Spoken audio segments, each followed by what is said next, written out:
भोपाल के तुषार शर्मा केस में पुलिस ने आरोपी पति समर्थ सिंह को हिरासत में ले लिया है। अब उसे जबलपुर से भोपाल लाया जा रहा है। हाईकोर्ट से अग्रिम जमानत नहीं मिलने पर समर्थ ने जबलपुर के जिला कोर्ट में सरेंडर करने की कोशिश की, लेकिन जज ने गलत प्रक्रिया का हवाला देकर सरेंडर स्वीकार नहीं किया। इसके बाद भोपाल पुलिस ने उसे अपनी गिरफ्त में ले लिया। इससे पहले हाईकोर्ट ने तुषार के दोबारा पोस्टमार्टम की मंजूरी दे दी। दिल्ली एम्स के डॉक्टर्स की टीम भोपाल जाकर पोस्टमार्टम करेगी। मध्य प्रदेश सरकार ने इस मामले में सीबीआई जांच की सिफारिश भी की। सुप्रीम कोर्ट ने सरकारी नौकरियों में अमीर परिवारों के छात्रों के आरक्षण लेने पर चिंता जताई है। एक मामले की सुनवाई के दौरान जस्टिस नागरत्ना ने सवाल किया कि अगर माता पिता अच्छी नौकरी में हैं तो उनके बच्चों को आरक्षण का लाभ क्यों मिलना चाहिए। जस्टिस नागरत्ना ने कहा कि शिक्षा और आर्थिक मजबूती से सामाजिक स्थिति में सुधार आता है। अगर ऐसे परिवारों के बच्चे भी आरक्षण लेते रहेंगे तो समाज कभी इस व्यवस्था से बाहर नहीं निकल पाएगा। ये मामला कर्नाटक से जुड़ा है, जहां याचिकाकर्ता को क्रीमी लेयर के आधार पर आरक्षण के दायरे से बाहर रखा गया था।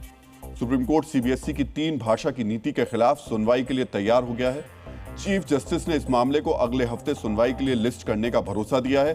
सीबीएसई की इस नीति के तहत 9वीं क्लास के छात्रों के लिए 3 भाषाएं पढ़ाना अनिवार्य कर दिया गया है। वरिष्ठ वकील मुकुल रोहतगी ने याचिका लगाते हुए कहा कि अचानक 9वीं क्लास के लिए नई नीति लागू कर दी गई है, इससे अफरा तफरी मच गई है। उत्तराखंड सरकार ने सड़कों पर नमाज को लेकर सख्त रुख अपनाया है।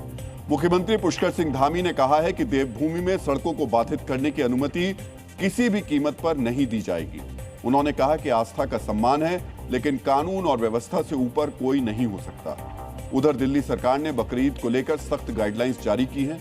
इसके तहत गोवंश और दूसरे प्रतिबंधित जानवरों की कुर्बानी को पूरी तरह गैर कानूनी बताया गया है। ऐसा करने वालों पर आपराधिक मुकदमा दर्ज किया जाएगा। आरबीआई ने वित्त वर्ष 2025-26 के लिए केंद्र सरकार को 2,87,000 करोड़ रुपए का डिविडेंड देने की मंजूरी दी है।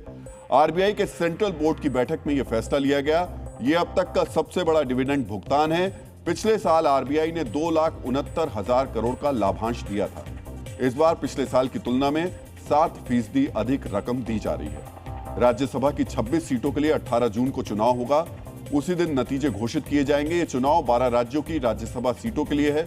आंध्र प्रदेश, गुजरात और कर्नाटक की 4-4 सीटों पर चुनाव होगा, जबकि मध्य प्रदेश और राजस्थान की 3-3 सीट पर जिन बड़े नेताओं का कार्यकाल खत्म हो रहा है, उनमें कांग्रेस अध्यक्ष मल्लिकार्जुन खड़गे, मध्य प्रदेश के पूर्व मुख्यमंत्री दिग्विजय सिंह और पूर्व प्रधानमंत्री एचडी देवेगौड़ा शामिल हैं।